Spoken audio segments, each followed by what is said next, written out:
Hello, today we will guide you through how to find bonds on Interactive Brokers. In this walkthrough, we'll use the client portal to locate government bonds and fine-tune the list with filters so the results match what you're looking for. Follow along on your dashboard and we'll move from the research tools to viewing a tailored set of bonds in just a few clicks. Begin on the dashboard home screen. From here, open the research section. This area collects tools that help you discover securities by criteria instead of searching one by one. Inside research, select the bond scanner. The scanner is designed to sort through thousands of fixed income instruments and quickly surface candidates that fit your parameters. It's a powerful way to turn a broad market into a focused shortlist. Within the bond scanner, choose the category for non-US sovereign bonds. This narrows the universe to government-issued bonds outside the United States. You'll see filters on the page that control the results. Start with maturity date.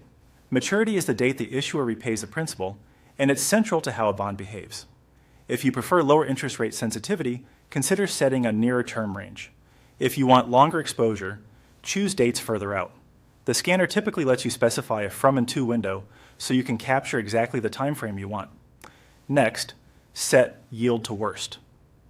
Yield to worst estimates the lowest possible yield you could receive if the bond is called or matures at the earliest allowable date. It's a conservative way to compare bonds that may have call features. Use the range to define a minimum yield you're willing to accept and, if helpful, cap the maximum. Keep in mind that higher yields can reflect higher risk, so balance this with your other filters. Enter a preferred coupon rate. The coupon is the interest paid on the bond's face value, expressed as a percentage. If you want steady income, you might target a specific coupon band. If price appreciation matters more, you might leave this wide and let the other filters do the work. Then, select country issuer to focus on specific sovereigns and markets. This is useful if you follow certain economies or want to diversify across regions. Finally, choose the currency. The denomination affects both pricing and potential foreign exchange exposure, so align it with the currency you plan to hold or hedge. When your filters are set, click View Results. The scanner will display matches for your criteria. If you want to start over, use Reset Filters to clear the page and try a different mix.